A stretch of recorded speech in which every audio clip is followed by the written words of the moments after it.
아까도 잠깐 얘기했지만 지금 목 상태가 별로 안 좋아서 오늘 목소리를 좀 깔 거예요. 알겠죠? 느끼하다고 생각하지 마시고 목 컨디션을 위함이니까 이해해 주시고, 그 다음에 본격적으로 6월 모평 해설 강의에 들어가기 앞서서 여러분들한테 공지할 게 하나 있는데, 일단 6월 모평은 올해 수능이랑 직결되죠.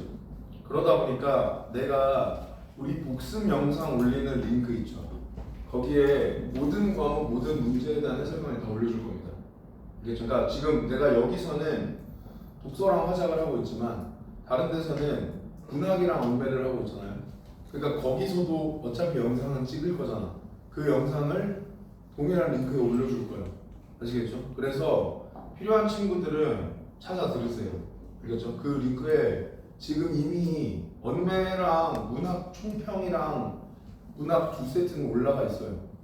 화작도 금요일날 촬영했으니까 당연히 화작 부분도 있고, 그래서 그 부분을 여러분들이 찾아서 들으시는 쪽으로 활용을 하시면 되는데, 솔직히 해설 강의는 내 걸 안 들어도 돼.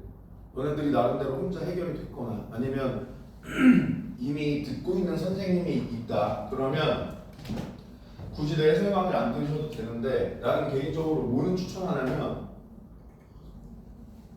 이제 웃는 거 아니야? 알겠죠? 뭔 추천 안 하면 총평은 들어. 알겠죠? 총평은. 나는 개인적으로 총평은 여러분들이 최대한 다양한 선생님의 총평을 듣는 게 좋다고 생각해요. 그러니까 우리 보통 인강 선생님들도 총평은 다 무료로 풀어놓죠. 그러니까 너네들이 듣는 선생님이 아니어도 총평한 영상들은 한번 쭉 찾아보세요. 뭐 EBS부터 시작해서. 왜냐하면 결국 그런데 강의를 올리시는 분들은 입시판에 꽤 오래 계셨던 분들일 테고, 그러면 선생님들이 보는 시선이라는 게 있단 말이에요. 이 시험은 올해 수능이랑 직결되죠. 그러니까 선생님들마다 바라보는 시선 혹은 알아차리는 거 혹은 앞으로 대비해야 될 방향에 대해서 조금씩 다르게 생각하실 수도 있는데, 그 내용들을 여러분들이 들어두는 게 올해 수능에 도움이 된다고 생각합니다. 그래서 내 총평도 그렇지만 다른 선생님들의 총평도 다 쭉 찾아 들으시기 바라고, 그 다음에 다른 과목에 대한 건 영상을 올려준다고 했으니까 이 시간에는 독서를 제외한 나머지 총평은 생략할 거예요. 아시겠죠? 독서랑 관련된 이야기 위주로 진행을 하겠습니다. 자, 그래서 총평부터 천천히 시작해보면, 맨날 하는 얘기죠. 맨날 하는 얘기야. 1일배하지 마세요. 이 1일배하지 말라는 게 너네를 위로하려고 하는 게 아니라, 내가 막 얘들아 너무 슬퍼하지 마, 시험일 뿐이잖아, 이게 아니라 그냥 객관적으로 바라봤을 때도 1위 1배할 이유가 하나도 없어. 이 6월 모의고사 성적은 너네 대학 입시에 단 0.1점도 반영되지 않는다. 알겠죠? 이 시험 가지고 도대체 왜 1비 하는 거야?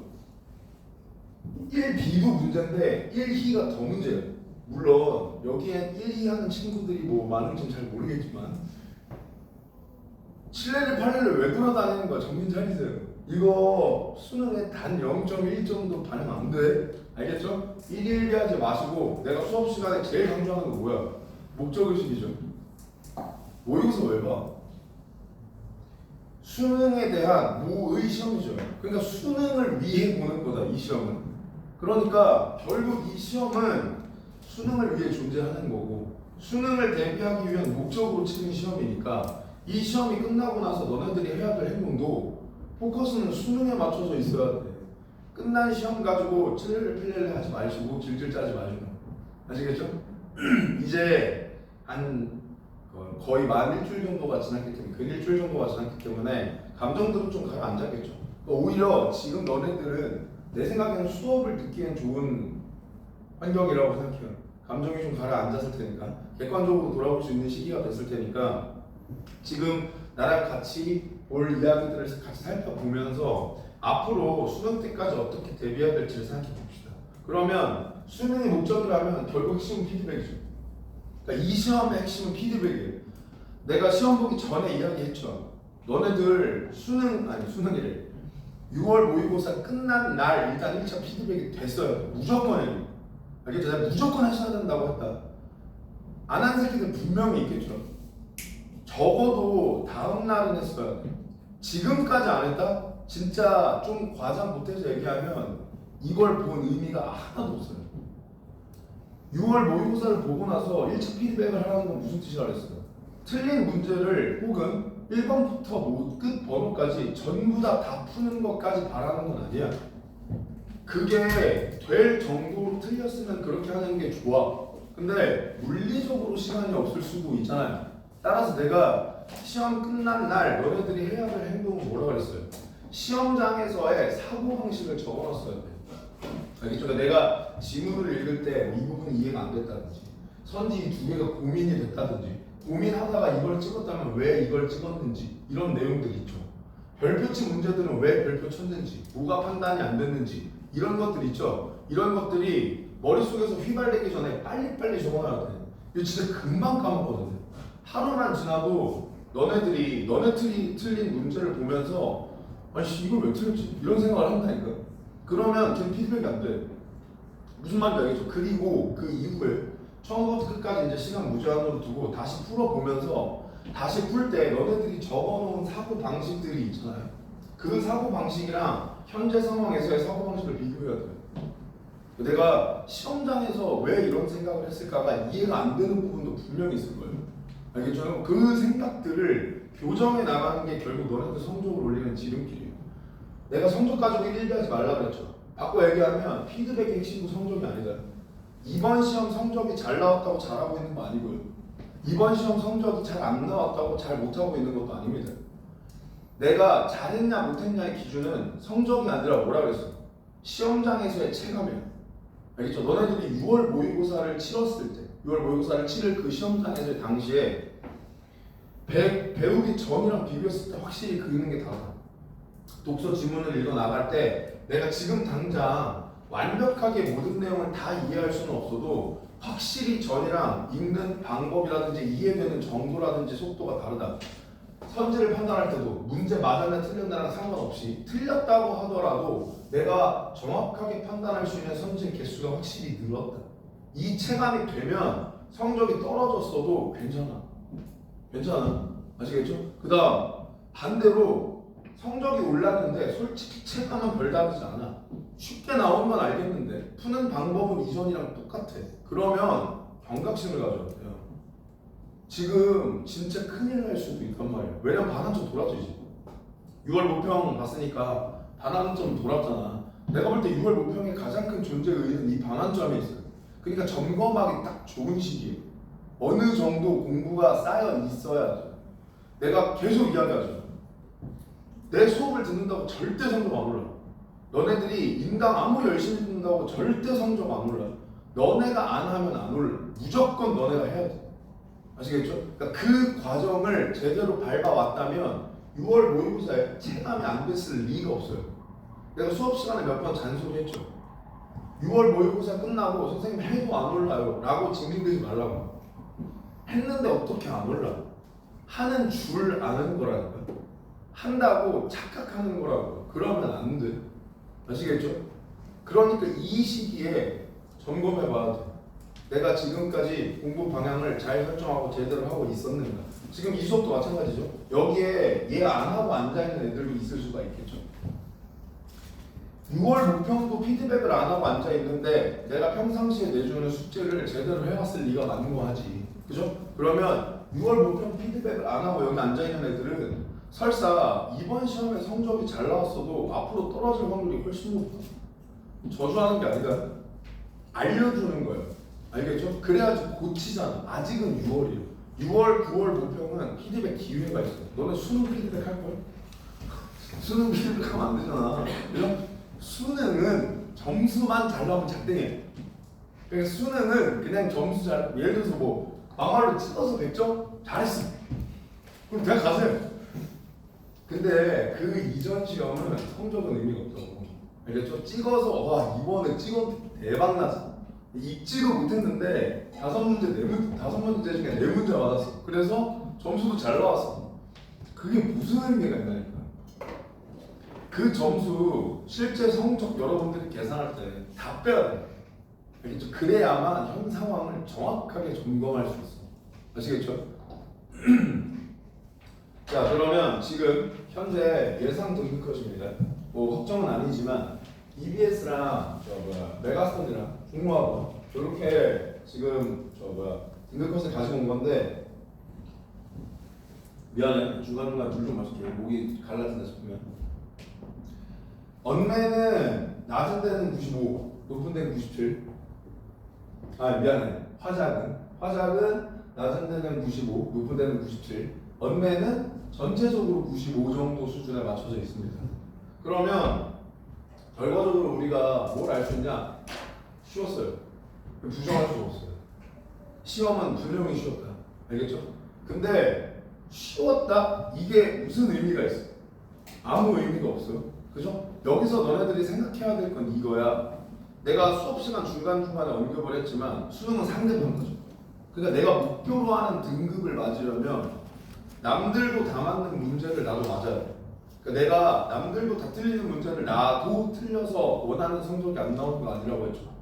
남들은 다 맞는데 나만 틀리기 때문에 목표로 하는 성적을 못 받는 거거든요. 그러면 시험이 쉬웠다는 건 뭔 말이에요? 틀렸으면 안 돼요. 그냥 핑계를 대면 안 돼요. 그냥 틀렸으면 안 돼. 여기 나와 있는 내용들을 다 맞히는 게 당연해져야 성적을 올릴 수 있어요. 그럼 바꿔 얘기하면 피드백하기 되게 좋은 시험이에요. 피드백하기 되게 좋은 시험이야. 오히려 쉬우니까 피드백할 거리가 없다고 생각하는데 쉬워서 다 맞았으면 피드백할 거리가 없겠죠. 그게 아니잖아. 그죠? 그러니까 내가 피드백도 어려운 문제부터 하지 말라 그랬죠. 보통 애들이 공부할 때 다시 풀라고 하거나 피드백하면 오답을 높은 순서대로 한다. 진짜 바보 같은 짓이야. 내가 계속 얘기하죠. 그 문제 틀려서 너네들이 원하는 성적 못 받는 거 아니라니까요. 오히려 오답률은 낮아. 그러니까 정답률은 높아. 근데 나는 틀렸어. 걔네가 피드백이 핵심이어야 돼. 왜냐면 그걸 틀렸기 때문에 목표로 하는 성적을 못 받는 거거든요. 근데 이번에 대부분 오답률이 낮죠. 정답률이 높죠. 그러니까 피드백할 문제 투성입니다. 따라서 틀린 문제들을 왜 틀렸는지 반드시 적어놔야 돼. 그래서 다음 시험부터는 같은 방식으로 틀리는 건 적어도 막아야 된다. 아시겠죠? 그리고 왜 이렇게 등급컷이 높을까 생각을 해보면 이번에 N수생 비율이 역대급이었죠. 이미 언론 발표를 통해서 접한 친구들도 많을 텐데 정확히 얘기하면 뭐 19.8%인가 그래요. 지금 약 20%라고 써놨는데 근데 이게 2011학년도 이후 최다예요. 그러니까 올해 N수생은 정말 많다. 아직 반수생은 들어오지도 않았잖아. 그죠? 그러니까 9월은 이것보다 더 많아질 거고 수능은 이것보다 더 많아질 가능성이 높겠죠. 문제는 이거야. 결국 모의고사라는 건 우리한테도 모의고사인데 출제자들한테도 모의고사예요. 왜냐하면 출제자들도 올해 애들의 수준을 몰라요. 그죠? 생각해봐. 올해 6월 모의고사를 출제하신 교수님들이 1등급 컷의 목표를 96 이렇게 잡아놓지 않았을 거 아니야. 그죠? 대부분 1등급 컷은 90에서 91 정도를 맞추려고 한단 말이에요. 그죠? 근데 이번에 뭐 높게 잡힌 데 같은 경우는 화작 기준으로 97점까지 나오고 있잖아. 그죠? 그러면 생각보다 높게 나왔다 이 말이야. 그러니까 이번에 쉽게 나왔으니까 수능도 쉽겠지. 이런 생각은 당연히 어불성설이다. 어불성설이고 출제자 입장에서 생각을 해보면 물론 내 생각이지만 아닐 수도 있지만 내 생각에는 9월은 무조건 어렵게 나와. 9월은 무조건 어렵게 나와. 그래야지 등급을 맞출 거 아니야. 그죠? 근데 여기서 문제가 하나 있어요. 그게 뭐냐면 나도 시험 문제를 내봤지만 출제자들의 생각이랑 학습자들의 생각이 좀 달라요. 출제자 입장에서 이거는 너무 등급컷이 높은데 조금만 어렵게 내볼까? 그래서 조금만 어렵게 냈는데 애들 입장에서 막 개박살 날 때가 있어요. 그래서 예를 들어서 9월에 1등급컷이 막 79, 82 이렇게 잡히잖아. 그러면 반대로 수능은 이것보다 쉽게 내야 되는데라고 생각하겠죠. 이때가 문제예요. 이때가 문제예요. 그래서 이게 과하게 쉬워지면 수능이 물수능이 되는데 수능이 물수능이 되면 모두가 좆됩니다. 알겠죠? 이게 쉽게 나오는 걸 좋아하면 안 돼요. 수능이 쉽게 나오면 열심히 해도 실수 하나 까딱하면 그냥 끝이야. 그죠? 1년 동안 정말 열심히 해왔는데 사람이니까 실수는 할 수 있거든요. 실수를 물론 최소화하려고 노력해야겠지만 어떻게 실수를 한 번도 안 해. 수능 날 재수없게 실수를 할 수도 있단 말이에요. 그죠? 그러면 그냥 그 실수 한 방으로 1년 날아가요. 그러니까 수능은 절대로 불수능이 안 나오면 안 돼. 무조건 차라리 불수능이 훨씬 나아요. 그냥 어렵게 나오는 게 나아. 왜 이걸 내가 자신있게 이야기하냐면 출제기관의 평가원이라고. 평가원은 어렵게 내도 절대로 더 어렵게 안 내요. 정말 깔끔하게 어렵게 낸단 말이야. 나는 출제자들의 출제 역량에 대해서 굉장히 맹신하는 사람이기 때문에 최근에 그 평가원 기출문제들 보면 좀 과장 못해서 내가 애들한테 무슨 얘기도 하냐면 아름다워요. 문제가. 와 진짜 이걸 어떻게 이렇게 물어보지? 애들이 뭘 어려워하는지 진짜 정확히 아는 거야. 애새끼들을 어떻게 푸는지 정확히 아는 거야. 이게 약간 소름 끼칠 정도예요. 그래서 불수능으로 나와도 더럽게가 아니라 정말 면별하기 좋게, 그러니까 열심히 한 애들이, 정확히 공부한 애들이 좋은 성적을 받을 수 있게 낼 거라는 확신이 있어. 나는 개인적으로. 그래서 어렵게 나오는 게 베스트야. 하지만 모르죠. 근데 이번 시험이 쉬웠잖아. 그래서 내가 너네한테 무슨 이야기를 하려고 하냐면 쉬운 시험에서의 마인드 세팅을 좀 이야기하려고 합니다. 이번 시험에서도 너네들이 느꼈을 수도 있어요. 문제를 푸는데 할만한데? 이런 생각이 들었을 수가 있어요. 할만하다. 이런 생각이 들었을 수도 있어요. 그러면 시험장에서 긴장해야 돼. 알겠죠? 보통은 근데 이걸 반대로 해. 무슨 말이냐면 쉬우면 긴장을 풀고 어려우면 긴장해요. 근데 이걸 반대로 해야 돼. 쉬우면 바싹 긴장해야 돼. 아까 얘기했죠? 실수 하나 하면 좋던다 이상으로 접근해야 돼. 실제로 이번도 쉬운 거 맞았는데 선지들 중에 낚이기 좋은 선지가 없었던 건 아니죠.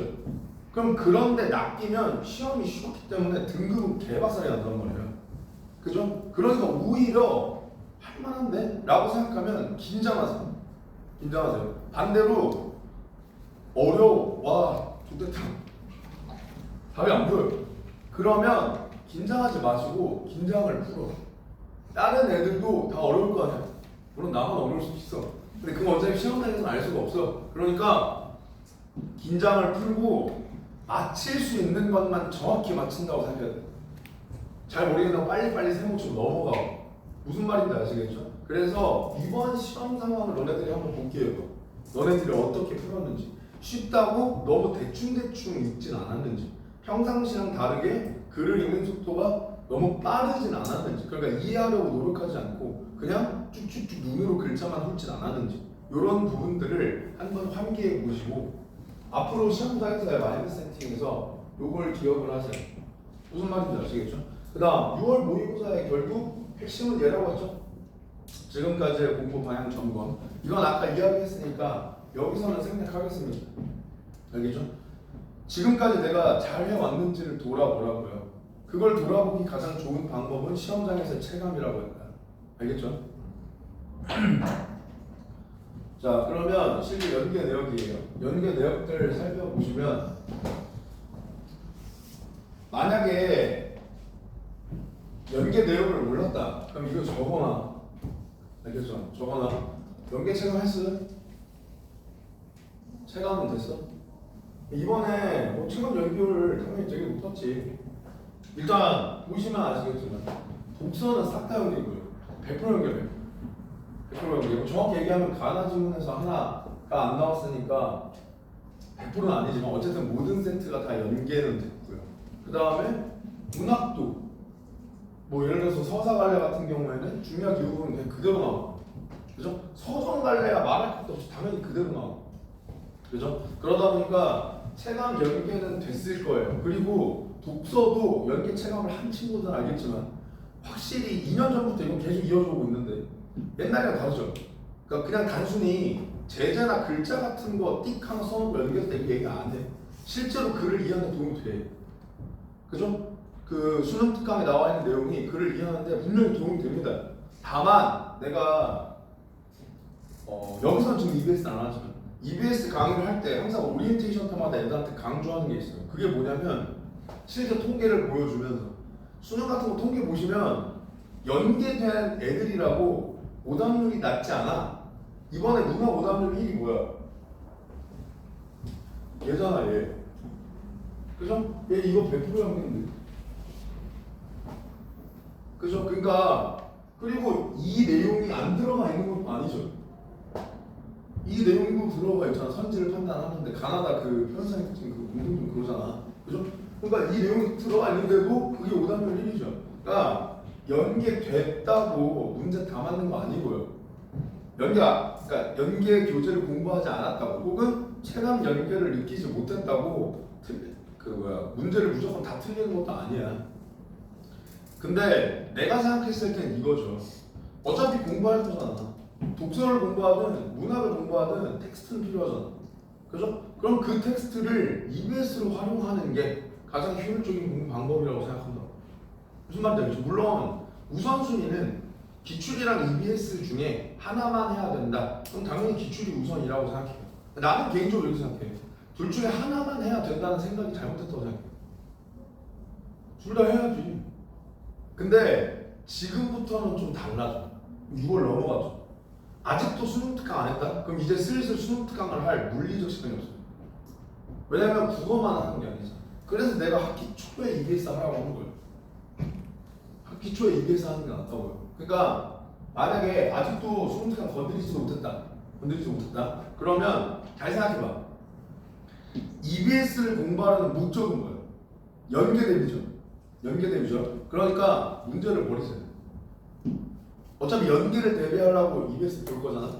그리고 거기 있는 내용을 여러분들이 100% 이해한다고 해서 무조건 연계된 세트를 맞추는 것도 아니죠. 그러니까 시간이 허락한다면 EBS로 예를 들어서 독서라면 지문을 공부해가는 과정에서 독서 능력을 향상시키려고 노력하세요. 근데 시간이 없으면 그냥 오며 가며 가볍게만 읽어봐. 그래도 연계 체감은 될 테니까. 무슨 말인지 알겠죠? 안 한 친구들 이야기하는 거예요. 한 친구들은 잘했고요. 한 친구들은 이제 그걸로 이해독을 하면 되죠. 그냥 대충 봐서 이런 얘기였지. 왜냐하면 독서 공부를 위해서 활용을 했으니까. 문학은 근데 좀 달라. 문학은 시간이 없어도 나는 개인적으로 하는 걸 추천해. 왜냐면 문학은 결국 너네들한테 요구하는 게 감상한 다음에 문제 해결해라 이건데 얘가 빡세단 말이야. 감상 공부가. 왜냐면 감상 못하니까요. 좀 감상 중요하다는 거 알아보면 작품 보면 많아. 무슨 말인지 알겠죠? 근데 EBS의 좋은 점이 뭐야? 강의가 많아. 그죠? EBS에서 심지어 무료로 나오고. 무슨 말이냐면 잘하는 사람의 감상을 접하기 쉬워. 그죠? 그러니까 저 사람 저렇게 감상하는구나. 이거를 이렇게 보면 되는구나. 이거를 공부하는 자료로 쓰면 감상 능력을 올리면서 연계 대비도 되니까. EBS 문학 같은 경우에는 여러분들이 좀 보는 걸 추천해요. 어차피 수능 완성은 얼마 안 되잖아. 수능 완성 수능이랑 비교하면 양이 얼마 안 되거든요. 그러니까 수능 완성을 빨리 치워버리시고 12월까지 아직까지 EBS를 수능 특강을 하나도 안 본 친구들이라면 수능 특강 문학이라도 좀 보는 걸 추천해. 알겠죠? 잠깐 딴 얘기로 빠지는데 나 문학 얘기 안 한다고 했는데 이거 저 문학 그 수업 시간에 얘기한 겁니다. 자 다시 여기 내가 문학을 안 해서 그래. 자꾸 마음이 쓰여서 그래. 자 독서로 다시 돌아오면 특이하다고 할 만한 점은 얘네들이죠. 교과서 개념학습에서 3개가 연계가 됐습니다. 그러니까 뭘 생각해야 되냐면 교과서 개념학습도 다른 연계됩니다. 문학도 마찬가지예요. 교과서 개념학습에서 연계된다. 다만 수능에서는 거의 연계 안 해. 수능에서는 거의 연계 안 해. 물론 오래 할 수도 있지. 오래 할 수도 있는데 안 한다고 100% 장담할 수는 없지. 그러니까 거기가 문제 스타일이 모의고사 스타일이 아니잖아. 그러니까 그냥 넘어가는 애들이 많은데 보세요. 알겠죠? 거기 나와 있는 내용들도 확인은 하세요. 이런 건 내가 본 다분히 의도적이죠. 그냥 공부하라 이거야. 솔직히 얘기해서. 자, 수능에서 낸다. 이러라고 이거를 보여줬겠니? 얘들아, 이거 봐라. 3개나 연계했지? 공부해야겠지? 이걸 얘기하려고 평가원이 이렇게 냈겠지. 무슨 말인지 아시겠죠? 그 다음에 여기에도 써놨지만 최근에 체감 연계율이 높아지는 트렌딩은 분명해요. 이건 앞으로도 이어질 겁니다. 왜냐면 정부의 발표 내용과 연결이 되어 있었으니까. 근데 원래 6월, 9월은 특히 높아. 체감 연계율이. 왜? 공부하라고. 얘들아, 이 정도로 연계된다. 해야겠지? 이걸 얘기하고 싶은 거라고. 평가원은. 무슨 말인지 알죠? 근데 수능은 이 정도까지는 아닐 겁니다. 특히 독서는. 아니 작년 수능 봐서 알잖아. 작년 수능에 연계된 내용이 6월, 9월만큼은 아니었잖아. 다만 여전히 수능도 체감이 안 될 정도는 분명히 아니야. 옛날이랑 비교해보면 확실히 체감 연결이 높아지긴 했어. 근데 6월, 9월 정도는 아닐 것이다. 그럼 너네들이 뭘 생각해야 되냐면 체감 연결이 높았다는 건 뭐랑 직결될까요? 시간이랑 직결돼. 시간이랑. 즉 모의고사 시간이 수능에서 이것보다 더 걸릴 확률이 있다. 무슨 말인지 아시겠죠? 이걸 일단 생각을 하셔야 돼요. 자, 그러면 독서 총평 전체 난이도 쉬웠어요. 부정해봐. 쉬웠잖아. 그죠? 난이도 자체는 되게 쉬웠어. 그 다음 아까도 이야기했지만 얘 때문에 시간 관리도 어렵지 않았어. 더더군다나 내가 볼 때 그러니까 얘네 둘이 이번에 등급컷을 만든 공신이라고 생각합니다. 체감 연기율이 되게 높았고 매력적 오답이 거의 없었어요. 무슨 말이냐면 답이 손을 들고 있어요. 답이 손을 들고 있어요. 그러면 얘네들이 전부 다 어디로 가? 일로 가요. 시간 관리가 용이해지는 거. 따라서 9월 어렵게 만드는 거 어렵지 않아. 지문은 지금 수준으로 똑같이 내도 돼. 지금 수준도 똑같이 내도 돼. 선집 한다만 꼬아도 애들이 시간 관리해서 알아서 무너져 나갈 겁니다. 무슨 말인지 알겠죠? 그러니까 내가 여기서 이야기하는 선집 판단 같은 경우에는 뭘 이야기하는지 알겠죠? 이번에 너네들 모의고사 풀면서 느꼈을지 모르겠지만 최근에 내가 수업 시간에 여러 번 강조했던 평가원이 좋아하는 구성의 선지 있죠.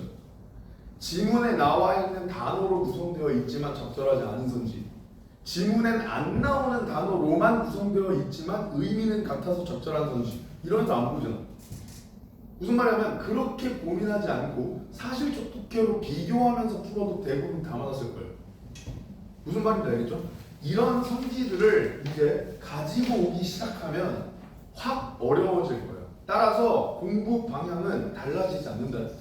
알겠죠? 왜? 어차피 우리가 지금까지 공부했던 방식대로 이해되면 확인하는 것도 쉬워. 그죠? 그 다음 그렇게 꼬아서 내도 우린 이해했으니까 선지 의미로 판단하면 돼. 그러니까 방향은 달라지지 않아. 그 다음 단락별 호흡이 짧았어요. 무슨 말이냐면 문장이 긴 문장이 별로 없어요. 우리 왜 행정입법 이런 거 할 때 기억나죠? 수식 이렇게 구성되어 있어서 막 한 문장에 4줄 막 이러잖아. 그죠? 그런 문장이 거의 없었다. 그러니까 그냥 쭉 끊고 하면서 이해하면서 탁탁탁탁 넘어가도 좋았다고. 바꿔 얘기하면 중간권 애들 잘 들어요. 독서 아직도 어려워하는 애들 공부하기 진짜 좋은 질문이에요. 요 정도를 이해하려고 노력하는 게 1순위예요. 아시겠죠? 이 정도는 조금만 노력해도 충분히 할 수 있다고 나는 개인적으로 생각해. 그러니까 내가 수업 시간에 다루는 지문들이 저건 좀 혼자 하기엔 빡세다 하는 친구들이 있다면 이번 6월 모평은 나는 개인적으로 혼자 할 만할 거라고 생각해. 그러니까 얘 지문들을 가지고 읽는 연습 하기에도 되게 좋다. 아시겠죠?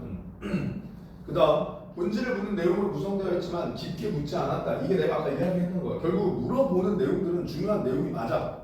중요한 내용도 맞아. 그러니까 지문에서 중요하게 다룬 내용을 그대로 물어보고 있어요. 내가 맨날 너네한테 얘기하잖아. 평가원은 절대로 문제에서 벗어나면 안 된다니까. 이상한 거 안 내. 사설이 아니라고요. 사설은 이 시험 들을게 어렵다 하면 더러운 문제도 있어. 뭘 이런 걸 물어봐 하는 것도 있단 말이야. 근데 평가원은 정답 선지는 적어도 이 글에서 반드시 알았어야 되는 걸 물어요. 무슨 말인지 알겠죠? 왜냐면 그게 독서의 본질이니까. 근데 그거를 쉽게 물었다고. 이 단어도 그냥 갖다 써주고. 이번에 선지 분석해본 친구들 알겠지만 대부분의 적절하지 않은 선지가 어떻게 구성이 되었냐? 그냥 반대 진술이에요.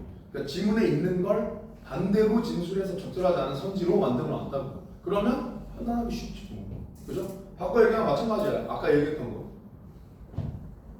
지금 요즘에 어렵게 내던 트렌드로 선지 한 2개만 5개 다 바꿀 필요도 없어. 한두 개만 바꿔도 애들은 개박살 나기 시작한다고. 거기서부터. 무슨 말인지 알겠죠? 그러니까 이 부분은 항상 염두를 해줘야 돼. 알겠죠? 자 그러면 각 세트별로 볼게요. 각 세트별로 이제부터 시험지 봐. 시험지 보고 이야기하는 세트들 쭉 봅시다. 독서는 솔직히 뭐 얘기할 거 없어요. 얘기할 거 없는데 이게 뭐냐면 솔직히 얘기하면 이거는 너네들한테 애원하기 위해서 적어놓은 건데 이게 SPCDR이 뭐냐면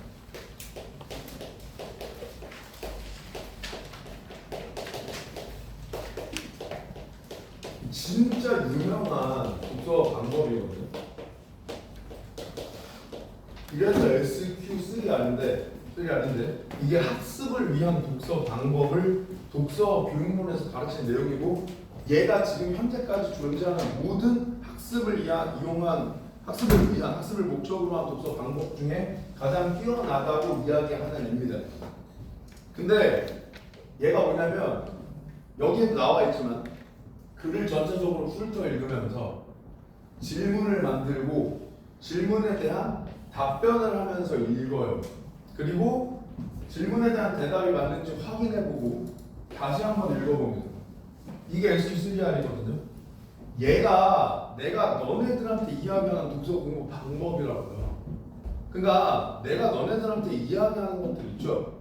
약 파는 게 아니야. 그러니까 내가 만들어낸 게 아니야. 나란 사람이 만들어냈으면 나를 신뢰하지 못하면 내 말을 따라가기 힘들겠죠.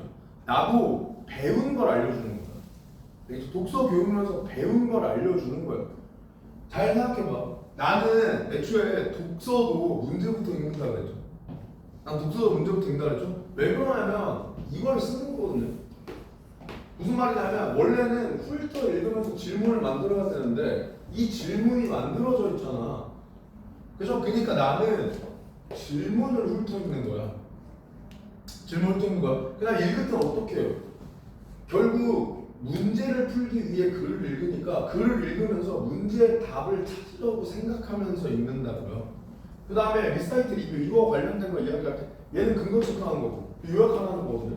내가 너네한테 이야기하는 그 지문에서도 보시면 이 문단에 분리 6번째 줄 보면은 읽은 후에는 글에서 중요한 내용을 자신의 언어로 표현하라고. 이게 내가 너네한테 맨날 얘기하는 요약이잖아. 그러니까 이게 약 파는 게 아니니까 제발 믿어달라고. 알겠죠? 아니 진짜로 너네들 내가 약 파는 거 좀 궁금하잖아. 농담이 아니라 우리 어차피 1학기 교재에 나와있죠. 독서본 평가원 기출문제집 쭉 읽어보세요. 내가 얘기하는 거랑 똑같거든요. 그러니까 이게 선생님 좀 대단하시네요. 선생님 얘기하는 게 다 평가원 시험 문제 나오는 이게 아니라 나도 배운 걸 말하지 못하니까. 무슨 말이야? 나도 그렇게 배웠다고요. 학습자들한테 이렇게 가르쳐야 학습자들 독서 실력이 늘어난다 라고 배웠기 때문에 알려주는 거라고. 요약의 핵심 같은 것도 내가 생각한 게 아니야. 나는 얘기했잖아. 너네들은 재수 없겠지만 나는 학창시절에 국어 공부를 하나도 안 했어도 다 맞았다니까요. 왜 틀린지 난 이해가 안 됐다니까요. 그걸 대학 가서 알았다고요. 애들은 이걸 못해서 틀리는구나. 이걸 대학 가서 알았다고. 근데 대학 가서 내가 공부한 내용 중에 하나가 뭐냐면 요약이라는 행위가 독서 능력을 기르는 데 가장 효율적인데 그 이유는 뭐라고? 요약에서 요구하는 능력이 독서에서 요구하는 능력과 같기 때문이라고. 따라서 요약은 하기만 하면 독서 능력이 무조건 는다고. 그 요약 어떻게 하라고? 안 보고 하라고. 알겠죠? 그러니까 이게 안 보고 하라는 게 내가 만든 게 아니라 내가 안 보고 해보니까 독서 능력이 늘더라. 이게 아니라 난 그거 해본 적이 없다니까요. 독서 교육론에 나와 있다고. 그리고 이 요약과 관련된 연구는 비교적 최근 연구야.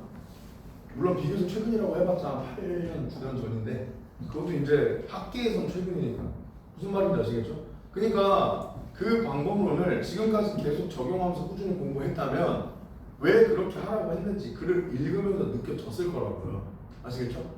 아직 잘 모르겠다? 지금부터라고 해. 제발. 약 파는 거 아니니까. 알겠죠?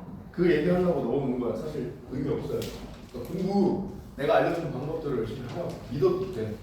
내가 약하는 거 아니니까. 알겠죠? 내가 이렇게까지 밀어야 할지 모르겠는데 진심으로 보기 내내 내 처지가 너무 가면해서. 자, 주제 동안 4번에서 9번 세트. 자, 인문으로 하겠습니다. 그래서 올해는 한 해 나왔다. 인문이. 그죠? 작년에 인문 안 나왔잖아. 작년에 싹 다 보면 돼요. 그죠? 심지어 수능 완성 본 친구들이 있을지 모르겠는데 수능 완성은 가나를 과학기술로 했어요. 가나를 과학기술로 했는데 물론 수능 완성은 원래 실험적인 문제를 많이 내거든요.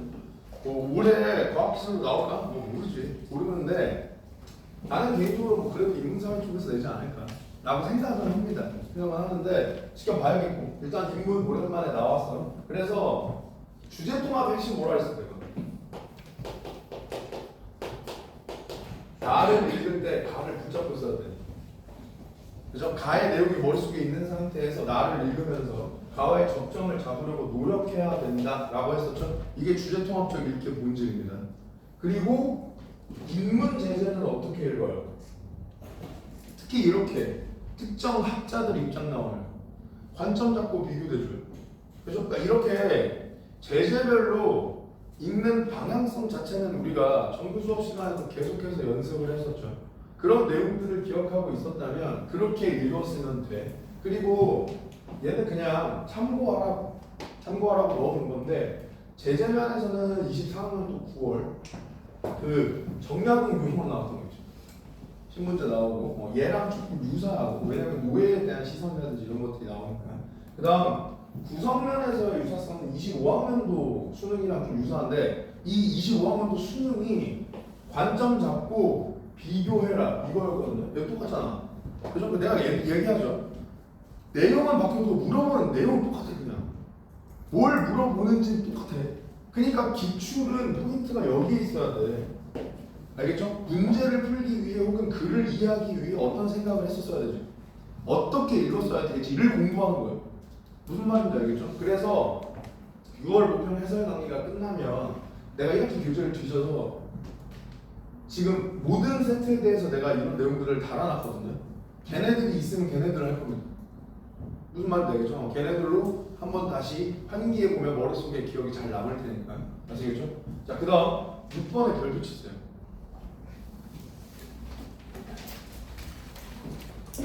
야, 솔직히 까놓고 얘기하면 6번은 쉽게 냈는데 쉽게 내도 이게 이번에 저 언메이드 기준으로 오답률 6이거든요.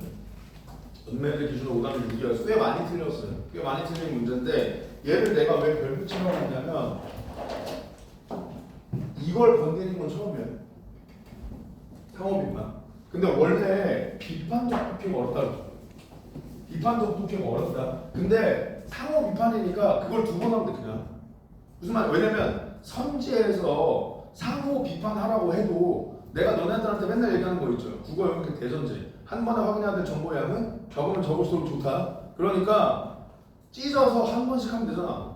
그럼 결국 접근 방법은 똑같은데 한 번에 하려고 그러면 생각보다 헷갈렸을 거라고 이게. 그래서 내가 계속 강조하는 거야. 한 번에 확인해야 될 정보의 양은 적으면 적을수록 좋고 그걸 의식적으로 해야 돼. 아시겠죠? 그래서 A의 입장에서 B를 비판 평가해라. 이 유형은 접근 순서를 기억해서 하나하나 하라고 했죠. 이것도 역시 한 번에 확인해야 될 정보의 양을 최소화하는 작업이니까 제일 중요한 건 뭐라 그랬어요? 얘 잡는 거다. 입장을 잡아야 돼. 입장을 잡으라는 게 글자를 찾으라는 게 아니야. A의 입장에 뭐다가 머리에 들어가야 돼. 무슨 말인지 알겠죠? 그리고 B를은요. B에 대한 일치불치. 무슨 말인지 알겠죠? B가 이야기하지 않은 걸 까면 안 돼. 아무리 A의 입장이어도 B가 이야기하지도 않은 걸 까면 안 돼. 그 다음 비판평가는 결국 타당성 검증이라고 했죠. 이거 세 가지인데 내가 그때도 얘기했지만 대부분 여기서 답 나와. 그러니까 여기까지라도 차분히 해. 다시 화작이 악몽에 떠오르는데 내가 화작 때도 너네들한테 소리 빠락빠락 지르면서 얘기했죠. 내가 선지를 판단하기 위해 뭘 확인해야 되는지가 명료화되어 있어야 시험장에서 답이 안 보이는 선지에 대한 피드백이 가능하다. 무슨 말인지 알겠죠? 내가 이걸 체크해야 돼. 이걸 알고 있어야 피드백을 할 수 있어. 뭘 놓쳐서 보통 답이 안 보이면 어떤 경우예요? 물론 글을 이해를 못했을 수도 있어요. 그러면 너네들이 애초에 그 선지를 안 붙잡고 있어요. 내가 글이 이해 안 됐으니까 판단이 안 된다는 걸 아니까. 너네들이 붙잡고 있는 선지는 대부분 뭐냐면 아 이거 분명히 맞는데 이런 거란 말이야. 내가 이해했는데 이거 분명히 맞는데. 그럼 대부분 이렇게 여러 개를 체크해야 되는 선지에서 하나를 문대고 있는 거예요. 무슨 말인지 알겠죠? 그래서 뭘 확인해야 되는지를 명료하게 알고 있어야 돼. 무슨 말인지 아시겠죠? 자, 그래서 얘는 올해 수능에도 낼 수 있죠. 지금 6월에 쉽게 냈는데도 오답률이 그렇게 낮지 않아서 9월이나 수능이 이 유형을 다시 출제한다고 해도 엄청나게 어렵게 낼 수 있을 것 같지 않을까? 내지는 않을 것 같은데 엄청나게 어렵게 낼 수 있는 문제예요. 무슨 말인지 알겠죠? 그러니까 여기 이 사고 방식 자체를 일단 생각해 두시고 선지 판단 다 정확하게 할 수 있는지 체크해요. 알겠죠? 그 다음 뭐 1번 선지를 보시면 차별을 어떻게 의미 해석했는지 이게 중요하죠. 그러니까 자의적으로 해석을 했으면 아 이건 차별까지는 아니에요. 이렇게 해서는 답 안 보이죠. 무슨 말인지 알겠죠? 그러니까 이것도 얘랑 유사해. 여기서도 차별과 관련해서 물어봤었단 말이에요. 기억나요? 아무튼요. 네. 그래서 얘랑 결국 묻는 내용이 비슷하다 이 말이에요. 그 다음 8번에 보기에도 정보가 많죠. 그러니까 보통 한 명 정도, 한 명 정도 나와가지고 왜냐면 이미 가나형이니까 우리가 확인해야 게 가의 정보도 확인해야 돼, 나의 정보도 확인해야 돼, 보기의 정보도 확인해야 되는데 보기의 정보가 많아. 그러면 너무 빡세잖아. 그래서 보통 보기의 정보를 많이 주지 않는데 얘는 많이 줬죠. 그래서 이거 다시 한번 강조한다. 한 번에 확인해야 될 정보의 양은 적으면 적을수록 좋다. 이 원칙에 따라 이런 유형의 문제를 찢어푸는 방법을 사용해서 그 찢어푸는 방식 결국 접근했으면 그렇게 어렵지 않았을 거예요. 무슨 말인지 알겠죠? 근데 이거를 이렇게 하고 한 번에 하려고 했으면 까다로웠을 수 있어. 실제로 얘가 오답률 3위야. 오답률 3위야. 사실 그렇게 어려운 건 아닌데. 그리고 플러스 내 생각에는 이 문제 같은 경우에는 능동적인 행위의 당위성과 결부되었다가 뭔 말인지 몰랐던 애들이 있는 것 같아요. 이러면 좀 어휘죠. 이게 무슨 뜻인지 모르니까 여기를 대충 슥 문대잖아요. 그러면 8번 5번 문제가 정답이지만 이거 그냥 쭉 읽어나가잖아. 그럴듯해 보여. 무슨 말인지 알겠죠? 맞는 것 같아. 맞는 것 같아. 그러면 설득당한 거죠. 이거는 평가원 트렌드죠. 봐라. 평가원 트렌드를 내고 바로 오답을 삼잖아. 무슨 말인지 알겠죠? 그러니까 9월 수능 충분히 어려워질 수 있다. 아시겠죠? 네. 잠깐 쉬었다가 뒤에 남은 세트들 간단하게 얘기하고 질문하고 있습니다.